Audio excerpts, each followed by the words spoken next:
omukyala amaanyi gaamugwamu azadde omwana muwala amaanyi gaamugwamu naye n'agamba nedda Allah yasinga okumanya wa inni sammaituha Maryam kankole ogwange omwana ono mutumye erinnya Maryam wayizeewo nti kasita obeeranga ensonga zo wazizza eri Allah kyonna kyolabye mu maaso go kirowooleze bulungi omanye nti Allah wange yampuliranga nsaba yamanyi ebyafaayo ekigendwa kyabyo bifunamu byakuyiga si kunyumirwa mboozi inna alhamdulillah nahmaduhu ونستعينه ونستغفره ونعوذ بالله من شرور أنفسنا ومن سيئات أعمالنا من يهده الله فلا مضل له ومن يضلل فلا هادي له أشهد أن لا إله إلا الله وحده لا شريك له وأشهد أن محمدا عبده ورسوله صلى الله عليه وعلى آله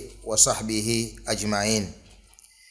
abalungi ab'ebitiibwa tukyagenda mu maaso n'ekyafaayo ky'abaana ba Isirayiri oluvannyuma lw'okuva ewa Firawuna nga tuli ku famire ya Imran omuli nabbi wa Allah tabaraka wa taala Zakariya ne nabbi Yahya ne nabbi Isa alayhim assalatu wassalam nga we twakomye mu musomo gwaffe oguwedde twabadde tulaba ow'ekitiibwa Maryam nga Allah subhanahu wa ta'ala yamusindikiranga zimalayika okumuteekateeka mu nsonga ennene gye yali agenda okubeera nga ayolekera nga nayo kwe kubeera nga afuna omwana nga talina musajja. Allah yasindikanga zimalayika nezogera naye idh qalat almalaikatu ya Maryam inna Allaha astafaki wa tahharaki wastafaki ala nisa'il alamin ya Maryam qunuti li rabbiki wasjudi warka'i ma'ar raki'in. Era mu ngeri y'emu zajja ne zimubashara omwana nga bwe twalabye mu musomo gwaffe ogwawedde ne zimuwa amawulire ag'essanyu nti nno agenda kufuna omwana. Ku saidi endala twalabye nabbi wa Allah Zakariya nga naye mu ngeri y'emu asabye Allah subhanahu wa ta'ala era n'afuna okwanukulwa anna Allaha yubashiruka bi Yahya musaddiqa bi kalimatin min Allah wa sayyida wa hasura wa nabiyan min as-salihin. Owekitiibwa Allah subhanahu wa ta'ala akuwa amawulire ag'essanyu nti okusabako n'okulaaja nakukoolaajanidde ebbanga kwanukuddwa. Yubashiruka bi Yahya akuwa amawulire ag'essanyu ag'omwana Yahya musaddiqa bi kalimatin min Allah agenda kubeera nga musaddiqa nga akakasa obwa nabbi bwa nabbi Isa alayhi assalatu wassalam wa sayyida agenda kubeera munene mu bantu be agenda kubeera munene mu umma y'obusiraamu wa hasura si muntu eyewalaga amazambi wabula agenda kubeera mulongoofu wa nabiyan min as-salihin agenda kubeera nabbi wa Allah omulongoofu. Qala rabbi nabbi Zakariya agamba nti omulezi wange anna yakunu li ghulamun ngenda kufuna ntya omwana waqad balagani al-kibaru awamu n'ekyo nga nkuze wa muraati aqir ne mukyala wange mugumba. Qala kadhalika Allah nayanukulwa nti bwatyo Allah subhanahu wa ta'ala yaf'alu ma yasha akola kyayagadde Qala rabbi ja'al li aya n'agamba nti omulezi wange nkusaba ompe akabonero k'okwanukulwa. Qala ayatuka alla tukallima an-nasa 3 ayamin illa ramza.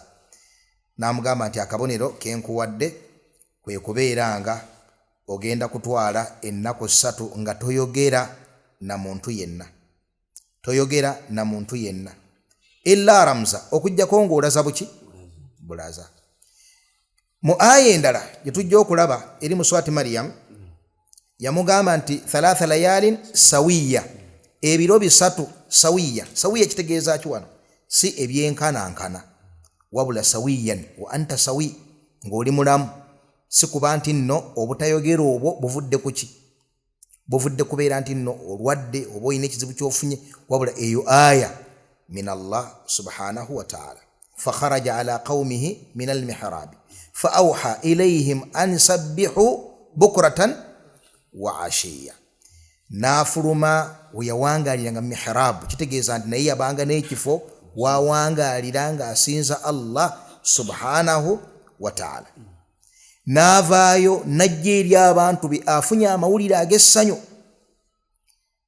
bafunye nabbi Allah agenda kubatumamu nabbi oluvannyuma lwagenda kubaawo nabbi fa awha ilayhim n'alaza gye bali kitegeeza nti nabi tasobola kwogera gye bali kubanga Allah amulaze tagenda kuddamu kwogera agenda kumala ennaku mmeka 3 fa awha ilayhim alaza bulaza gye bali mu ngeri gye bategeera obulungi an sabbihu bukratan wa ashiya abange musanyuke musaale mwibaze Allah mufunye nabbi tulaba enkolagana wano nga nnungi nnyo wakati wa Zakariya n'abaana ba Isirayiri tulaba nga abalagira ne bateeka mu nkola so nga mu maaso awo nga tannava mu bulamu obw'ensi kaseera si kanene bo bennyini bagenda mwekwatira bamutte bino byonna bibaawo nga musajja mukulu akaddiye nga okusaba kwe twakulabye obulungi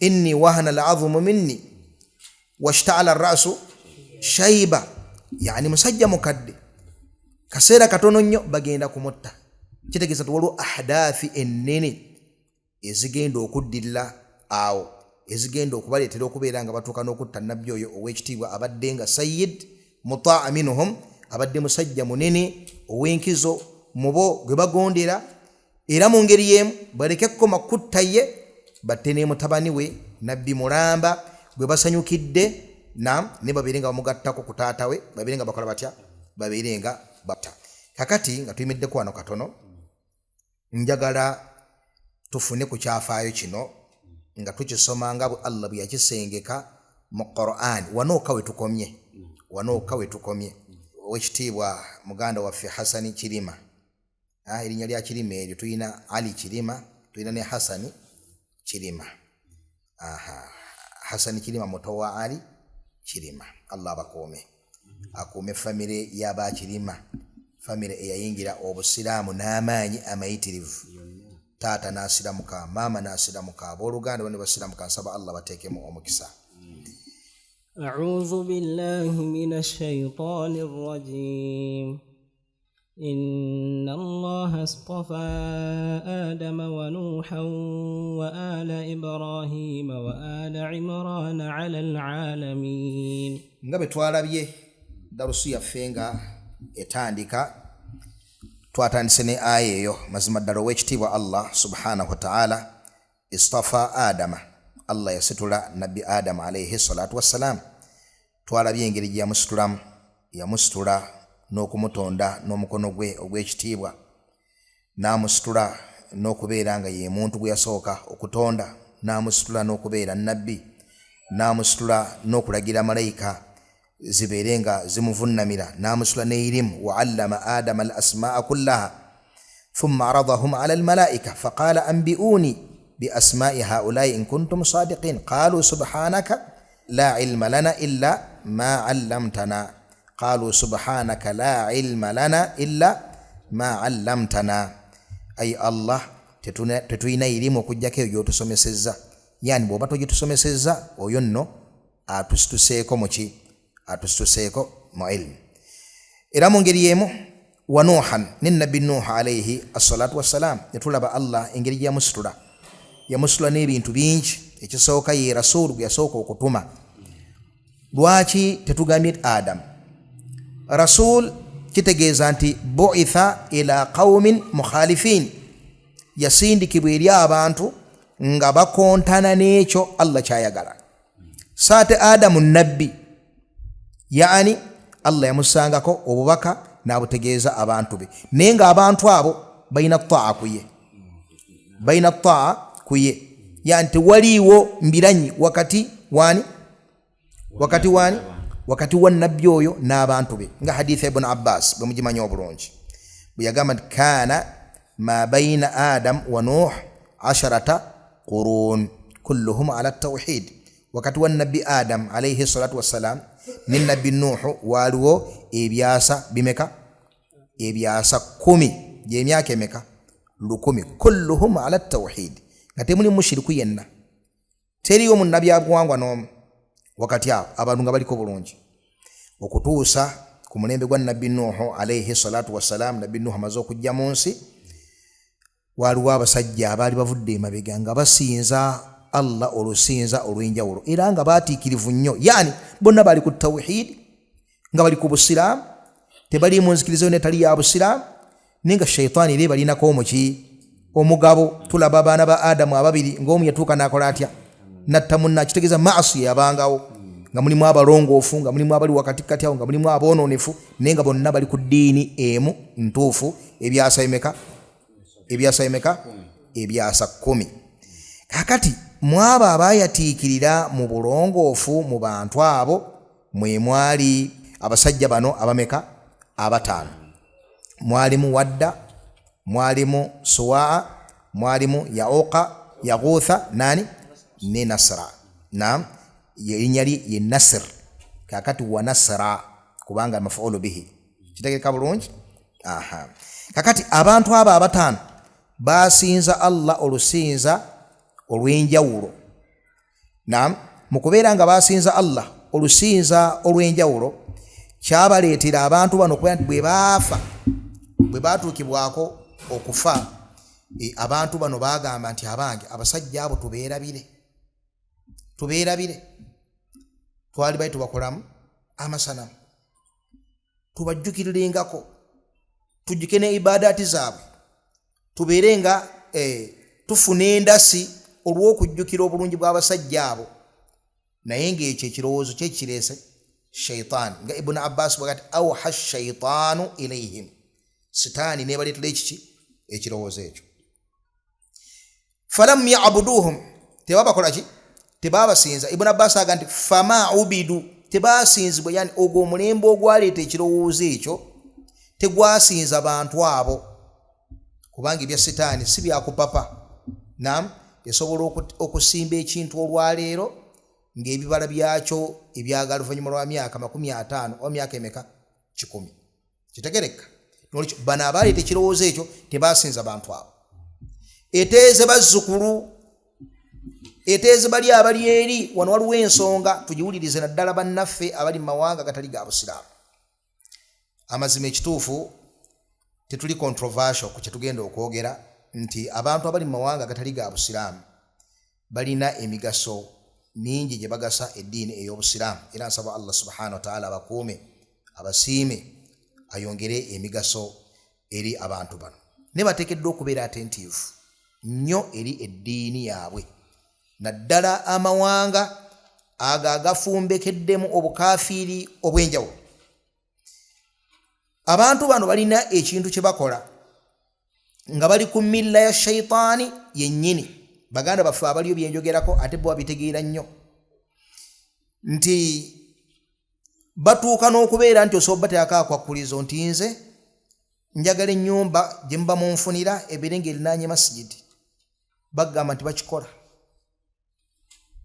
bavudde mu Afghanistan bavudde Somalia bavudde Chechnya bavudde Luddawa bagenze mu Faransa bagenze Italy bagenze Germany bagenze Bungereza bagenze Sweden bagenze mu America naddala bano baganda baffe abali ku kulabirwa government abali ku welfare baddembe okubeera nga basaba ennyumba gye nali yagadde ebeere ku muzikiti nze ndi musiraamu masha Allah John Smith akikola naam ne bakuwa ennyumba ddala ng'erinani ddala oluddawa ku masjidi tebagaana kusinza ati tebalwana naawe ku jiribabu society ayinza okukunyigirizaamu niyo government si police ya government kulwanyisa ku ekyo olwaliro mudoze gwange erina waqaha erina egundi eryo mu Europe libadde erya Bufaransa lirina amateeka agali more aggressive ku busiraamu mu kiseera kino naye amawanga agasigadde gakuleka neefaanako bwe bityo kakati kireetera abantu bano okufuna wala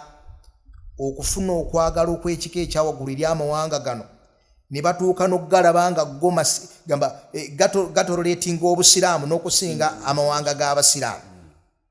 Kumbe bano bali ku milla eno eya Ibuliisu eya butapapira ky'onaanyweza tokipapira. Iggwe oli omu ne mukyalawo muvudde eri muli bannaddiini nnyo. Society bw'etabooza mmwe bakimanyi nti ekikulu kuno okulongoosa kuba kulongooseza baagala abaana baabo batwale mu masomero gaabwe. Era ogenda batwalayo.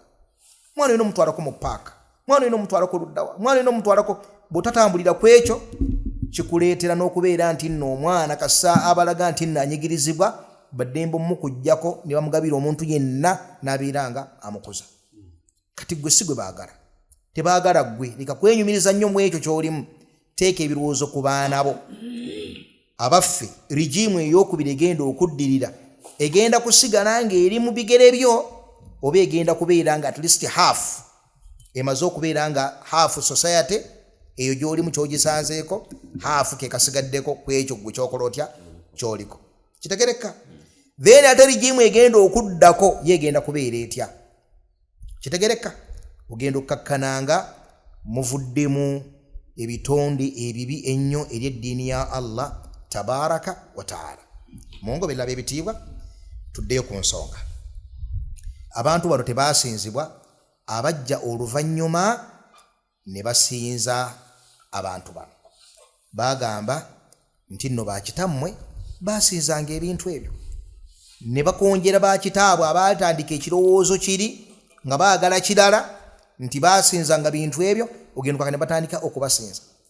Nabbi Nuuhu agenda okubagambako nga bakyagambwako nga bazibu nnyo. Waqaalu la tadharunna alihatakum wala tadharunna wadda wala suwaa wala yaghuutha wa yauqa wa nasra waqad adallu kathira. Babuza bangi nnyo mubaki mu baddu b'owekitiibwa Allah subhanahu wa ta'ala. Kakati Nabbi Nuuhu alayhi salatu wassalam ye rasul, awwal rasul, yembaka yasooka okutumwa. Nti nno Allah yamusindika mu bantu nga bavudde ku mulamwa, bavudde ku nkola y'obusiraamu, ajja abakoowoole bubeefuke wakati awo abazze ku milla eyaki ey'obusiraamu. Ekyokubiri, Allah n'amuteeka min ulil azmi min ar-rusul, mu bannabbi abataano abasinga obunene twabalabye nga batandika nani?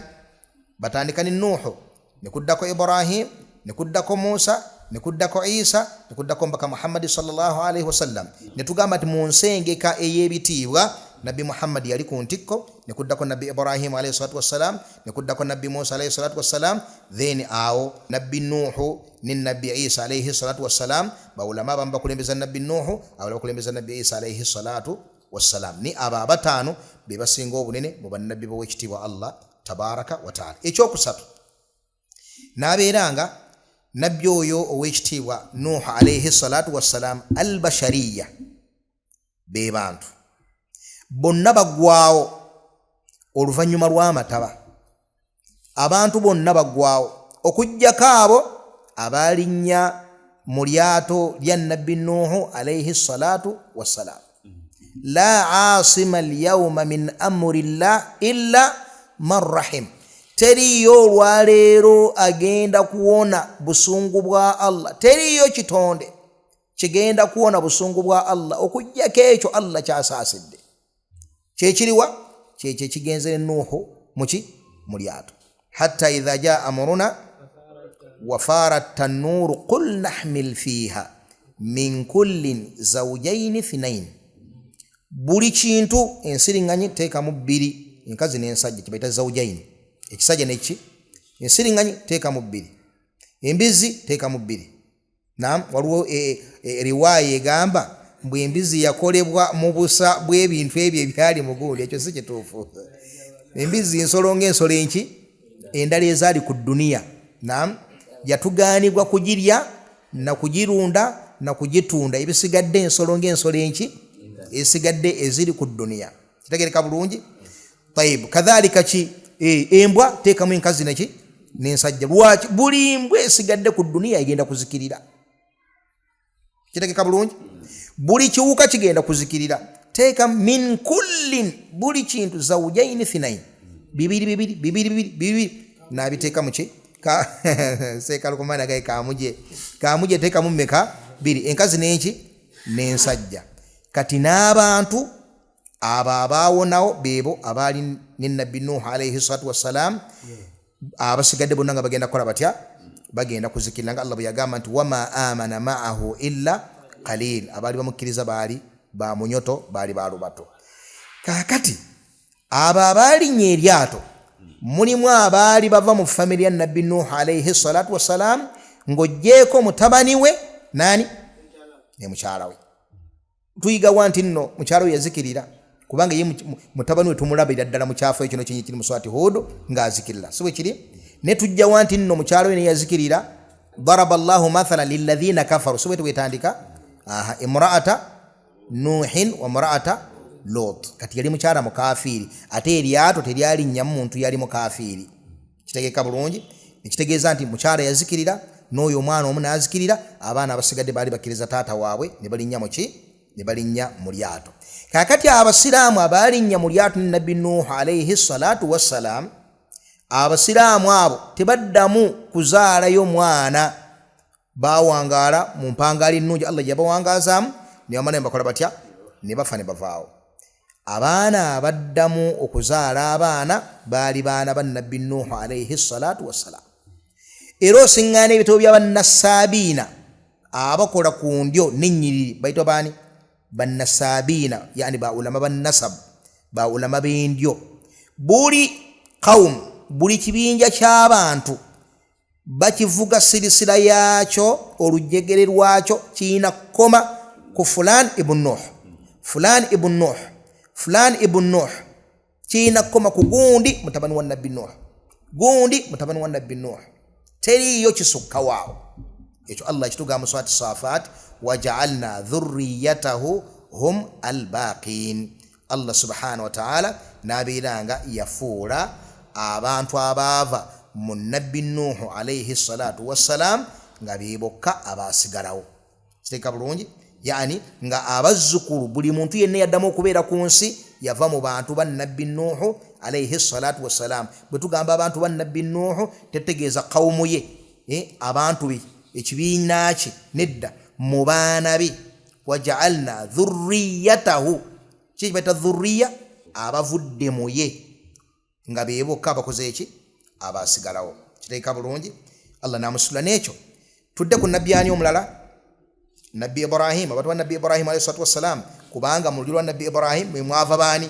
bannabbi n'ebitabo byatumwa muki Allah yabiwa abo abaava mu nabbi Ibrahim alayhi assalatu wassalam ne tudda ku Ali Imran ku ssaawa eno bwe tuliko kitegereka mazima Allah yasitula Adam ne Nuh ne abantu ba nabbi Ibrahim n'abantu ba Imran alal alamin n'abasula ku bantu bonna abasigadde naam ذرية بعضها من بعض والله سميع عليم إذ قالت امرأة عمران رب إني نذرت لك ما في بطني محررا فتقبل مني إنك أنت السميع العليم ويكتب الله سبحانه وتعالى أتنيميزا كمشارا أويو كياكولا buyasaba owekitiibwa Allah subhanahu wa ta'ala mukyala wa Imran namusaba omwana oli ali mu lubuto okubeera nga owekitiibwa Allah subhanahu wa ta'ala amufuula omwana ow'enjawulo nga bwe twabira by'emisomo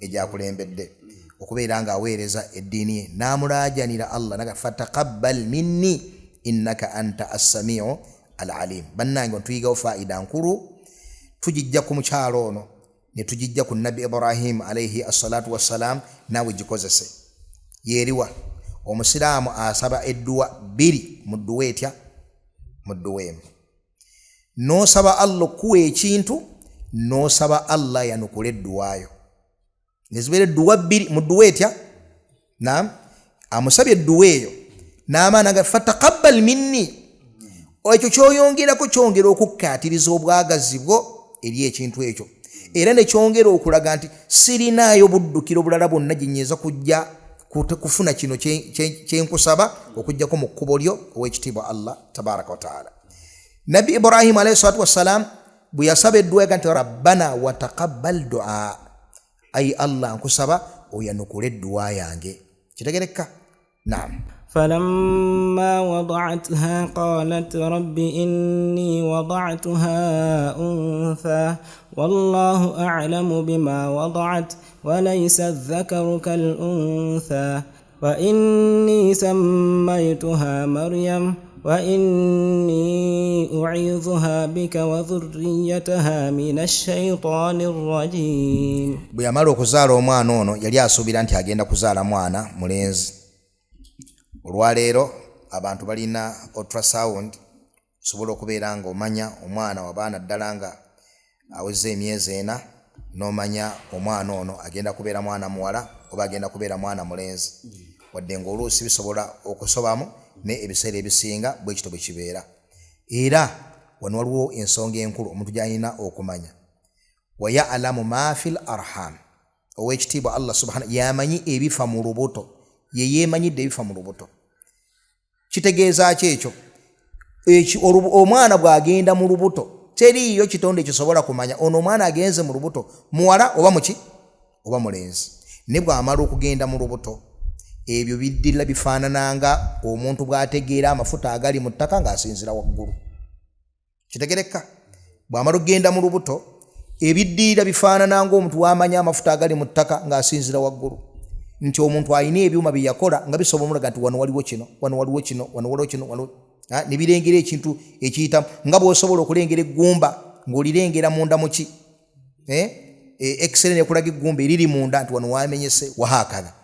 Kiba kitegeeza nti kati awo omuntu asobola okulaba nti ono mwana muwala, ono mwana mulenzi, omwana mutono, omwana munene, omwana omutwe guliko obuzibu wahakala. Kitegereka? Naye teryamanyi bifa mu nnabaana ya mukyala yaani nga yakagenda muki nga yakagenda mwana, teryamanyi kakibeere kyuma, kabeere muzadde, kabeere ki mugere faanako bwetu. Kitegerekese? Naam. Kakati yamala okumuzaala aga nti omutonzi wange omwana gwenzadde mwana muki mwana muwala, so nga nze byembadde nkusaba. Kitegeeza nti mudduwaaye wadde teyagamba nti ayi Allah mpa mwana mulenzi, naye ebitendo byekyo kyali ayagala ye obwongo bwe ng'omukyala amanyi nti lyabikola okuggyako muki musajja. Era wano tuyigewo faida endala bannange. Fawaidi zino nkulu ne bula tuyimirirayimirawo kubanga ebyafaayo ekigendwa kyabyo kubifunamu byakuyiga, si kunyumirwa mboozi. Nti abakyala bamanyi nti abasajja be bateekeddwa okubasinga eddiini, be bateekeddwa okubasinga ki eddiini. Ekintu ekyo singa Allah teyanenya mukyalo ono okuba nti bwatu bwe yali asuubira yamunenya, kitegeeza nti Allah akinywezaawo nti kisuubirwa mu musajja okubeera nga yasinga okwetaala mu nsonga zaki mu nsonga z'eddiini. Olwa nekyayi Allah gye yamuwa afuluma adde eno ate omukyala alina ebimufunza mu kutuukiriza obuvunaanyizibwa obwetolodde awali omwami we n'abaki n'abaana be. Kakati kya bunyoomuufu okubeera omusajja ng'ate gwe kira mu maka naye nga gwosibye kira. Seeka Bilali Musa agambye omusajja nga gwe baakabenca. Masha Allah, bana bina tabir. Nga gwe baakabenca nga mu maaso mukyala we yeetala mu nsonga z'eddiini, g'olyawo ku matatu, mukyalo yagenda ku ddalasa, g'oli ku luddo, mukyalo yagundi, g'oye mu ttanuulu, ova mu ttanuulu kwebaka wansi wa kigango, kaso owuta obuugi n'olya n'ekiwogo. Gw'ogwana okwetala ku kyalo ku nsonga zaki? Ku nsonga z'obusiraamu. Omukyala amaanyi gaamugwamu, azadde omwana muki muwala, yalaba nti agenda kufumbirwa, abeere wali wabbali, abeere mu kulabirira mwami we, abeere mu kukuza baana be. Kitegeeka bulungi? Ate nga ye gw'abadde ayagala afuluma ddaawa, ali ne bamaseka bagenze gindi mu ddalasa, eyabadde gindi mu giru, amaanyi gaamugwamu. Kitegereka? Naye n'agamba nedda, Allah yasinga okumanya, wallahu alam bima wada'atu, mu nsoma endala wallahu alam bima wada'at, Allah yamanyi kyenzadde.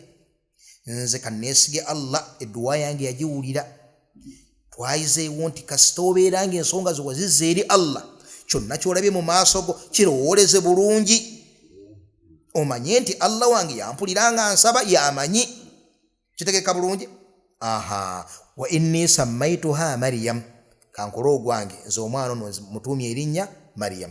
Wa inni uidhuha bika wa dhurriyataha minash shaitani rrajim, omutonzi wange ow'ekitiibwa omwana ono nkusaba omuntu asize sitaani okumufuŋŋamako abeere omwana agenda okubeera nga alongoosa eddiini ye, abeere mu baana abalongoofu wa hakadha. Kitegerekeka? Naam. فتقبلها ربها بقبول حسن وأنبتها نباتا حسنا وكفلها زكريا. فتقبلها ربها بقبول حسن. Owekitiibwa Allah subhanahu wa ta'ala nayanukula edduwa y'omukyalo ono mu nnyanukula ennungi. Kiraga nti nno teyakoma bukomi Allah kuba nti amwanukudde, ne yamwanukula n'amwanukula ekintu ekisukka n'ekyo omukyalo obulewo kye yali suubidde, n'ayisaawo omukyala we yakoma okusaba. Kitegeeka bulungi? Wa ambataha nabatan hasana, n'amumeza annabat kyekimera, n'amumeza n'amufuula ekimera ekirungi. Wa kaffalaha Zakariya, n'ateeka omwana ono mu kubeera nga omukuza we ye Zakariya. Ye sababu esooka, taribiya ennungi, okuliza omwana mu mikono emiki emirungi, emikono emituufu. Allah alaga nti ezimu ku asbaabu eziyatandikirako mu kuuma omwana ono n'okwanukula edduwa eno kwe kumuteeka mu mikono egiri seefu n'akuzibwa nabbi Zakariya alayhi salatu wassalaam. Omwana wa St. Mark, omwana akulidde mu kindagateni ya tujye tutya Little Angels ey'omusumba Clement, n'avaawo n'agenda ku St. Augustine, n'avaawo n'agenda ku Progressive, n'avaawo n'agenda Enkumba, n'avaawo n'agenda e Manchester. Eyo sirisiro ogirabeeyo? Naam, sirisiro ogirabeeyo? Kituufu esobola okuvaamu omwana nga musiraamu. Oyo awonye omu tafuuka ng'obujulizi n'akamu n'akeddagala eri abasigadde, kubanga abazadde bangi bajja ne batunula nga baasomera amasomero nga siga abusiraamu, ne beesanga nga basaala, ne beesanga nga basiiba. Ye bambi n'alowooza nti obwongo bwe ne bwerabira nti singa Allah addamu n'amulagako ku basiraamu banne bwe baayita mu sirisiro eyo, naam, ajja kulaba abasigadde nga ennamba esinga obunene nga yawandagala olw'okuyita mu mikono emikyamu. Kitegeka bulungi? Kati leka kweyinula gwe Allah ekyengera kye yakutaasa, obukumi bwe yakuteekako. Manya nti n'ekikolo ky'omuntu okuwangalira emikono emibi kubeera kibala kibi. Naye abalungi ab'ebitiibwa mumanye nti okukuuma eddiini oba oli mu kukuuma kwona kwa mwana, ate obuteefiirayo oba olekeza omwana oyo eri okuzikirira. Kino kikulu nnyo, tukiyige mu kyafaayo kino. Allah yakwata omwana ono n'amulundira mu mikono egiri seefu, asobole okubeera nga atuuka ku kiriwa kwekyo kyayagala okubeera nga afuula omwana ono. Waffaqa Allahu al-jamii lima yuhibbuhu wa yarda, walhamdulillahi rabbil alamin.